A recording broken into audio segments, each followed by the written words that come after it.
So hello and welcome everyone, this is your friend Nitish Kumar. कैसे हैं आप सभी? आशा करता हूँ स्वस्थ होंगे, मस्त होंगे और अपनी सक्सेस की जर्नी में व्यस्त होंगे। सो चलिए उसी सक्सेस की जर्नी में आज एक और इम्पॉर्टेंट टॉपिक के बारे में डिस्कस किया जाए। सो आज के इस एपिसोड का हमारा जो टॉपिक रहेगा वह रहेगा इंटर ग्रुप रिलेशन, यानी कि अंतर समूह संबंध के बारे में इस एपिसोड में हम लोग डिस्कस करने वाले हैं डिटेल में। हम लोग यह भी डिस्कस करेंगे कि ग्रुप रिलेशन को ऐसे कौन कौन से फैक्टर हैं जो इम्पैक्ट करते हैं, यानी प्रभाव डालते हैं और उनमें रिलेशन में ब्रेक आ जाता है। ठीक है, तो बिना देरी किए चलिए हम लोग इस एपिसोड में आगे बढ़ते हैं और समझते हैं इंटर ग्रुप रिलेशन के बारे में डिटेल में। इससे पिछले वाले एपिसोड में हम लोगों ने साइकोलॉजी के बहुत सारे टॉपिक्स को डिस्कस कर लिया है। उन एपिसोड को देखने के लिए आपको मेरे चैनल पे विजिट करना होगा, चैनल पे जा करके आपको देखना होगा। वैसे मैं कुछ वीडियोस के लिंक मैं डिस्क्रिप्शन बॉक्स आई बटन में दे रहा हूँ, वहाँ से आप एपिसोड को देख करके अपने साइकोलॉजी के इन्फॉर्मेशन को इंक्रीज कर सकते हैं, बढ़ा सकते हैं। तो चलिए आगे बढ़ते हैं इस एपिसोड में और हम लोग समझते हैं कि इंटरग्रुप रिलेशन होता क्या है। So intergroup relations refer to the interaction, perceptions and attitudes between different group of people. अंतर समूह संबंध लोगों के विभिन्न समूहों के बीच बातचीत, धारणा और दृष्टिकोण को संदर्भित करते हैं। देखिए इंटरग्रुप रिलेशन क्या होता है, जैसे एक ग्रुप है उसमें क्या है कि एक संबंध है। ग्रुप का मतलब ज्यादातर लोग एक दूसरे के साथ को मतलब मिलना, मिलजुल करके किसी भी प्रोजेक्ट को, किसी भी काम को अंजाम देना, ठीक है, या पर्टिकुलर सिचुएशन में उस सिचुएशन से बाहर निकलने के लिए कि ग्रुप की तरह काम करके उस सिचुएशन से बाहर निकलना। बहुत सारी कंडीशंस हो सकती हैं जहाँ पे एक ग्रुप को फॉर्म किया जाता है। ठीक है, इस अगर ग्रुप को हम मतलब कि लाइफ पॉइंट ऑफ व्यू से भी देखें तो हमारे फैमिली ग्रुप हो जाता है, मेंबर्स यानी जितने भी होते हैं, यह सब रिलेशंस क्या होते हैं। यहाँ भी पॉइंट ऑफ व्यू रखते हुए professional as well as personal point of view दोनों से स्टडी किया जाता है इंटरग्रुप रिलेशन को। ठीक है, सो इंटरग्रुप रिलेशन होता क्या है बेसिकली। सो इंटरग्रुप रिलेशन में आसपास में जितने भी लोग होते हैं, उस ग्रुप के जितने भी लोग होते हैं, उनका परसेप्शन, उनके आपस में इंटरेक्शन कैसा है, परसेप्शंस कैसे हैं, attitude, different group of peoples जो हैं, ठीक है, अलग अलग जो लोग हैं उनके बीच में कैसे कैसे मतलब कि बिहेवियर है, कैसा एटीट्यूड है, कैसा परसेप्शन है, यह सारी चीज़ों मतलब कि ध्यान में रखते हुए इंटरग्रुप रिलेशन क्या करता है, स्टडी करता है। इसके अंतर्गत हम लोग यही सारी चीज़ों का अध्ययन करते हैं। This group can be based on various factors such as race यानी नस्ल, एथनिसिटी जातीयता, रिलीजन धर्म और नेशनैलिटी यानी कि राष्ट्रीयता, सोशल क्लास सामाजिक वर्ग, जेंडर लिंग, यानी यह सारे फैक्टर जितने हैं इन सब चीज़ों को ध्यान में रखते हुए एक ग्रुप ऑटोमेटिक क्रिएट हो जाता है। ठीक है, जब एक मतलब कि नस्ल के, एक जातीयता के, एक धर्म के, एक राष्ट्रीयता के या एक जैसे सामाजिक वर्ग के लोग एक साथ होते हैं तो उनमें क्या होता है कि उस ग्रुप का इंटर रिलेशनशिप जो होता है, रिलेशन होता है, इंटरेक्शन होता है एक तरीके से बढ़ता चला जाता है। क्योंकि क्या होता है कि जब ज़्यादातर लोग एक ही विचारधारा के, एक ही दृष्टिकोण के लोग होते हैं तो उनके बीच का जो संबंध होता है वो थोड़ा मतलब कि गहरा हो जाता है, एक तरीके से स्ट्रॉन्ग बॉन्ड उनके बीच में हो जाता है। ठीक है, सो यह सारे फैक्टर हैं एक तरीके से जो मतलब कि ग्रुप को फॉर्म करने के लिए ग्रुप के हम लोग फैक्टर बोल सकते हैं। यह सब सारे जितने फैक्टर होते हैं, ठीक है, यह सारी चीजें जैसे नस्ल हो गया, एक ही नस्ल के जितने भी लोग होते हैं, एक ही नस्ल की जितनी भी प्रजातियां होती हैं, ठीक है, वो आपस मतलब में साथ में रहती हैं। ठीक है, जातीयता के आधार पर भी ग्रुप फॉर्म हो जाते हैं, जातीयता के आधार पर भी ग्रुप डिस्ट्रॉय हो जाते हैं। ठीक है, दोनों पॉइंट ऑफ व्यू हो सकता है, पॉजिटिव भी हो सकता है, निगेटिव भी हो सकता है। ठीक है, रिलीजन पॉइंट ऑफ व्यू से भी देखा जाए तो, धर्म पॉइंट ऑफ व्यू से भी देखा जाए तो क्या है कि बहुत सारे ग्रुप बनते हैं, बहुत सारे ग्रुप टूट जाते हैं। ठीक है, राष्ट्रीयता, सामाजिक वर्ग एंड लिंग, यह सारी चीजें क्या है, फैक्टर हैं किससे, ग्रुप रिलेशन के सब सारे फैक्टर हैं।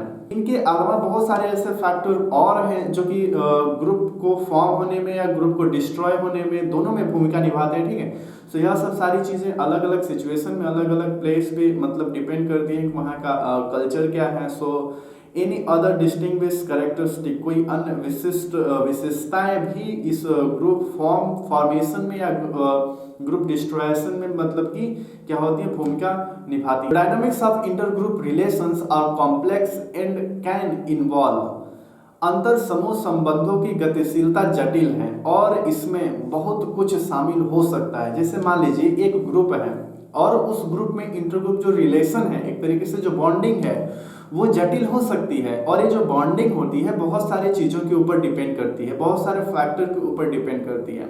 वो फैक्टर हो सकते हैं जैसे कोऑपरेशन यानी सहयोग की भावना, कंपटीशन प्रतिस्पर्धा, कॉन्फ्लिक्ट यानी संघर्ष, प्रेजुडियस यानी पूर्वाग्रह और डिस्क्रिमिनेशन यानी भेदभाव। यह सब सारी चीज़ें क्या है, एक ग्रुप के अंतर्गत होती हैं। और यह सारी चीज़ों, ठीक है, अगर निगेटिव फॉर्म में ज़्यादा होगी यानी निगेटिव डायरेक्शन में ज़्यादा होगी तो उस ग्रुप का रिलेशन जो होगा, बॉन्डिंग जो होगा वो कमज़ोर पड़ जाएगा। लेकिन यह सारी चीज़ें अगर एक तरीके से राइट डायरेक्शन में वर्क कर रही हैं, ठीक है, कोऑपरेशन राइट डायरेक्शन में चल रहा है, तो उसमें क्या होता है, उस ग्रुप का जो बॉन्डिंग होता है वो एक तरीके से स्ट्रांग हो जाता है, ठीक है। और अगर किसी पर्टिकुलर चीज़ को, पर्टिकुलर ऑब्जेक्ट को, पर्टिकुलर सिचुएशन में, पर्टिकुलर कहीं भी अगर एक ग्रुप फॉर्म होकर जा रहा है उस डायरेक्शन में, तो वहाँ पे एक तरीके से क्या है, आसानी से जा सकता है उनके, क्योंकि उनके बीच का जो बॉन्ड है वो एक तरीके से स्ट्रांग है, ठीक है। प्रतिस्पर्धा, संघर्ष, पूर्वाग्रह, भेदभाव, यह सब सारी चीज़ें ऐसी हैं जो एक ग्रुप को फॉर्म देती हैं, इस एक ग्रुप को मतलब कि डिस्ट्रॉय भी कर सकते हैं, ठीक है। वो ग्रुप कितना ज़्यादा देर तक चलेगा किसी भी काम को करने के लिए, क्या वो काम पूरा कर पाएगा कि नहीं, यह सब सारी चीज़ें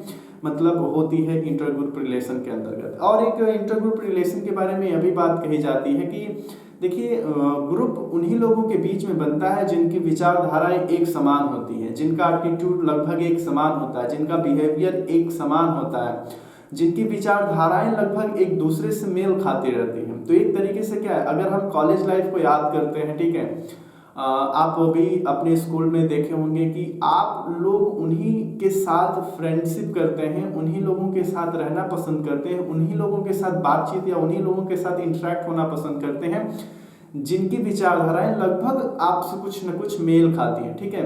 पहला कंडीशन तो ये हो गया।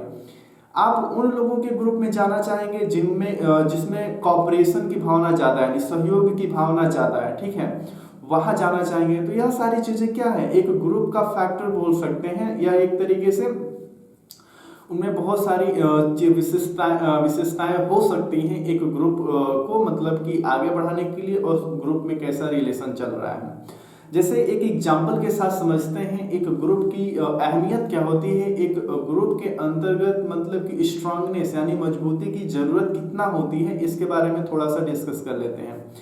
कुछ पंक्तियां यहाँ पे लिखी गई हैं, ठीक है, कुछ उस पंक्तियों को समझते हैं कि कैसे यहाँ पर एक समूह की जटिलता या समूह की मजबूती को प्रदर्शित करते हुए एक ऐसी भावना को प्रदर्शित किया जा रहा है जो किसी लक्ष्य को पाने के लिए है, ठीक है, उस लक्ष्य को लाने के लिए अपने कदमों में उसके लिए कुछ पंक्तियां हैं। इसमें एक स्पष्ट भावना मतलब कि निकल के आ रही है जो कि एक ग्रुप की है, और यह ग्रुप जो है लगातार एक तरीके से कह सकते हैं प्रयास में है उस लक्ष्य को अपने पास लाने में, उस पर्टिकुलर वस्तु को अपने पास लाने में। सांसों की सामर्थ्य को मिलाकर तूफान बनाएंगे हम, आएगा सामने अगर पहाड़ भी तो टकराएंगे हम, हालातों के सामने रोना रोने से क्या फायदा, वादा करो साथ मिलकर आसमान से मंजिल को अपने कदमों में खींच लाएंगे हम। तो यहाँ पे एक तरीके से क्या है, एक लीडर है और अपने टीम को, अपने ग्रुप को एक तरीके से उनके अंदर ऊर्जा का संचार कर रहा है, ऐसी अपनी शब्दों की ताकत से, ठीक है, कि अपने हालातों पे रोना रोने से कुछ नहीं होगा, चलो कुछ ऐसा करते हैं, चलो कुछ ऐसा तूफान बनाते हैं, एक ऐसी इतना मतलब कि मजबूती के साथ आगे बढ़ते हैं ताकि वो लक्ष्य हमारे कदमों में आ जाए जिस लक्ष्य को हम पाना चाहते हैं। एक तरीके से यह हुआ इंटर ग्रुप रिलेशन यानी कि समूह संबंध, आंतरिक समूह संबंध। सो गाइस यही होता है आंतरिक समूह संबंध। अगर आपके एग्जाम में आता है तो आप एग्जाम्पल के साथ भी लिख सकते हैं इसको अपने एग्जाम में। हाँ, तो गाइस आज के इस एपिसोड में हम लोगों ने डिस्कस किया इंटर ग्रुप रिलेशन क्या होते हैं, इसके फैक्टर कौन कौन से होते हैं। इंटर ग्रुप रिलेशन का एक तरीके से फॉर्मेशन में बहुत सारे फैक्टर होते हैं, जैसे रेस हो गया, एथनिसिटी हो गया, रिलीजन हो गया, ठीक है, nationality, social class and gender, यह सब सारी चीज़ें क्या होती हैं एक मतलब कि ग्रुप के फॉर्मेशन के लिए एक इम्पॉर्टेंट रोल प्ले करती हैं, एक इम्पॉर्टेंट भूमिका निभाती हैं। लेकिन इसमें बहुत सारी चीज़ें और भी होती हैं जो ग्रुप को बनाए रखती हैं, ठीक है, ग्रुप को मजबूती देती हैं, जैसे हो गया कॉपरेशन हो गया, प्रतिस्पर्धा की भावना, और इसको बिगाड़ भी सकती हैं। कॉन्फ्लिक्ट हो गया, इसको बिगाड़ सकते हैं। प्रिजुडियस, डिस्क्रिमिनेशन, किस तरीके से ग्रुप के अंतर्गत प्रिजुडियस होता है, ठीक है, वहाँ पे किन पॉइंटों को रखते हुए वहाँ पे भेदभाव किया जाता है। सो गाइस, आज के इस एपिसोड में बस इतना ही रखते हैं। मिलते हैं नेक्स्ट एपिसोड में किसी और इम्पोर्टेंट टॉपिक के साथ। तब तक के लिए धन्यवाद गाइस। चलते हैं, हंसते रहिए, मुस्कुराते हैं, और इस चैनल को अभी तक सब्सक्राइब नहीं किया तो चैनल को सब्सक्राइब कर दीजिए। Keep signing guys, love you.